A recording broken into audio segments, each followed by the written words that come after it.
வணக்கம். இன்றைக்கி நம்ம பார்க்க போகிற சமையல் என்னென்னு பார்த்தீங்கன்னா, ஒரு 2 விதமான கறி ரெசிபி தான் பார்க்க போகிறோம். இட்லி, தோசை, சப்பாத்தி, சாதம் எல்லாத்துக்குமே சூப்பராக இருக்கும்.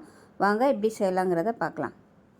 குக்கர் எடுத்துக்கலாம். மெஷரிங் கப்பில் 1/2 கப் அளவுக்கு பாசிப்பருப்பு எடுத்துருக்கேன். அதே மெஷரிங் கப்பில் 1/4 கப் அளவுக்கு துவரம்பருப்பு எடுத்துக்கலாம்.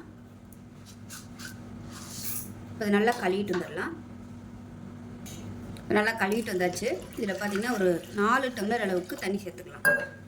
சேர்த்துட்டு இப்போ தேவையான அளவுக்கு மஞ்சள்தூள் சேர்த்துக்கலாம். இப்போ இதில் ஒரு 1/4 டீஸ்பூன் போல் மஞ்சள்தூள் சேர்த்துட்டு ஒரு 2-3 சொட்டு நல்லெண்ணெய் விட்டுக்கலாம். நல்லெண்ணெய் இல்லை தேங்காய் எண்ணெய் எதுனாலும் விட்டுக்கோங்க. பொங்கி ஊற்றாமல் இருக்கிறதுக்காக பருப்பு நல்லா சீக்கிரம் வெந்துடும். இப்போ குக்கரை மூடி வச்சுட்டு நல்லா ஒரு 5 விசில் விட்டுட்டு ஸ்டீம் போனதுக்கப்புறம் பார்க்கலாம். இப்போ மிக்ஸி ஜார் எடுத்துக்கலாம். இப்போ இதில் பார்த்தீங்கன்னா ஒரு 1/4 மூடி துருவின தேங்காய், 4 சின்ன வெங்காயம், 1 டீஸ்பூன் போல் சீரகம், 4 பச்சை மிளகாய், இது எல்லாத்தையுமே மிக்ஸி ஜாரில் சேர்த்து நல்லா நைஸாக அரைச்சிக்கலாம்.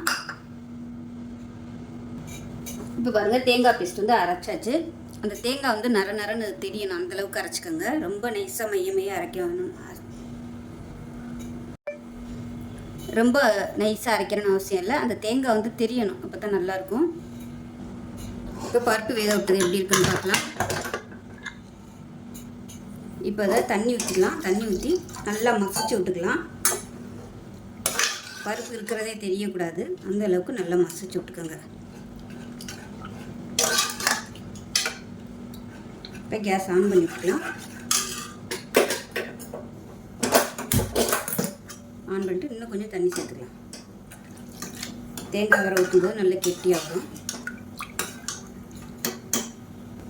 இப்போ இதில் தேவையான அளவுக்கு உப்பு சேர்த்துக்கலாம். இப்போ பாருங்கள், பருப்பு நல்லா கொதிக்க ஆரம்பிச்சிருச்சு. இப்போ மறைச்சி வச்சுருக்க அந்த தேங்காயை சேர்த்துக்கலாம். மிக்ஸியை அலசிட்டு கொஞ்சமாக தண்ணி சேர்த்துக்கலாம். இது நல்லா கொதிக்கட்டும். பருப்பு நல்லா மீடியத்தில் வச்சுருங்க. வச்சுட்டு கொதிக்க விட்டுக்கலாம். பருப்பு நல்லா கொதிச்சிருச்சு. இப்போ இதுக்கு வந்து ஒரு தாளிப்பு ரெடி பண்ணிக்கலாம். இப்போ ஒரு தாளிக்கிற பேன் எடுத்துக்கலாம். அது தேங்காய் எண்ணெய் சேர்த்துக்கோங்க. தேங்காய் எண்ணெய் செஞ்சிங்கன்னா தான் அந்த பருப்பு கறி நல்லா டேஸ்ட்டாக இருக்கும். இப்போ எண்ணெய் நல்லா சூடாகிடுச்சு. ஒரு டீஸ்பூன் போல் கடுகு சேர்த்துக்கலாம். ஒரு டீஸ்பூன் போல் உளுந்து, ஒரு டீஸ்பூன் சீரகம், 2 வரமிளகாய் சேர்த்துக்கலாம். கருவேப்பிலை இருந்தால் சேர்த்துக்கோங்க. எந்த இப்போதைக்கு இல்லை, அதனால் நான் சேர்க்கல. கருவேப்பிலை நிறைய சேர்த்திங்கன்னா நல்லா வாசனையாக இருக்கும். இது கூடவே பொடியாக கட் பண்ண சின்ன வெங்காயம் ஒரு கையளவு சேர்த்துக்கலாம்.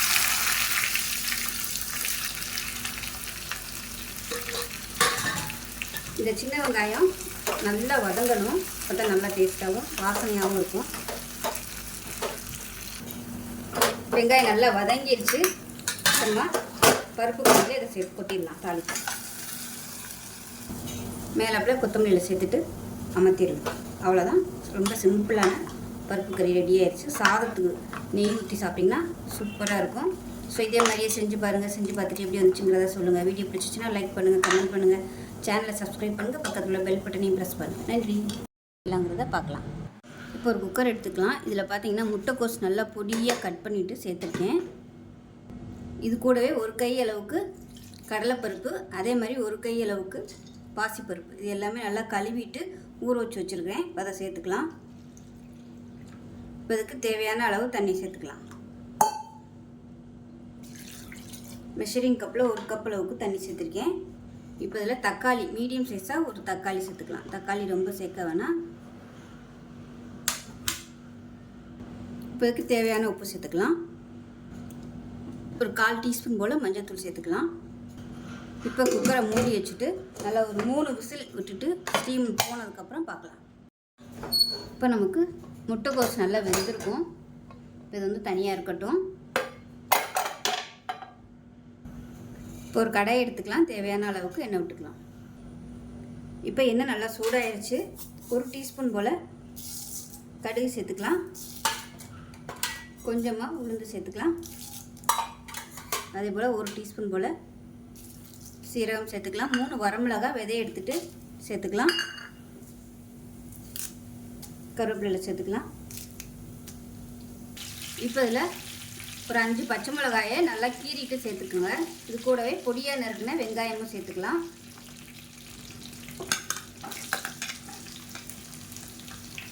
இது கூடவே ஒரு 5 பல் பூண்டு சேர்த்துக்கலாம். சேர்த்துட்டு இது எல்லாத்தையும் நல்லா வதக்கி விட்டுக்கலாம். இப்போ இது நல்லா வதங்கட்டும். இதுக்குள்ளே பார்த்தீங்கன்னா நல்லா ஒரு 1/4 முடி துருவன தேங்காய், 3 சின்ன வெங்காயம், 2 பச்சை மிளகாய், 1 டீஸ்பூன் போல் சீரகம் இதெல்லாம் சேர்த்துருக்கேன். இது நல்லா தண்ணி ஊற்றி நல்லா அரைச்சிக்கலாம்.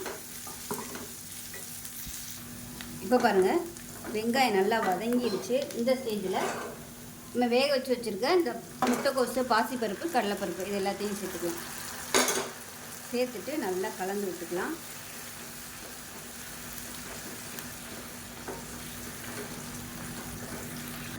இப்போ நல்லா கொதிக்குது. இந்த ஸ்டேஜில் நம்ம அரைச்சி வச்சுருக்க தேங்காய் பேஸ்ட்டையும் சேர்த்துக்கலாம். ஒருவேளை உங்களுக்கு ரொம்ப தண்ணியாக போச்சு அப்படின்னா ஒரு 3 டேபிள் ஸ்பூன் இல்லை 2 டேபிள் ஸ்பூன் பொட்டுக்கடலை சேர்த்துக்கோங்க தேங்காயோட. இப்போ உங்களுக்கு நல்லா கெட்டியாக வந்துடும். இதை நல்லா கலந்து விட்டுட்டு உப்பு செக் பண்ணி பார்த்துட்டு உப்பு சேர்த்துக்கோங்க. இப்போ பாருங்கள் கூட்டு நல்லா கொதிச்சிருச்சு. சிம்மில் விட்டு நல்லா கொதிக்க விட்டுக்கோங்க. இப்போ பாருங்கள் லாஸ்ட்டாக கொத்தமல்லியில் சேர்த்துட்டு அமர்த்திடலாம்.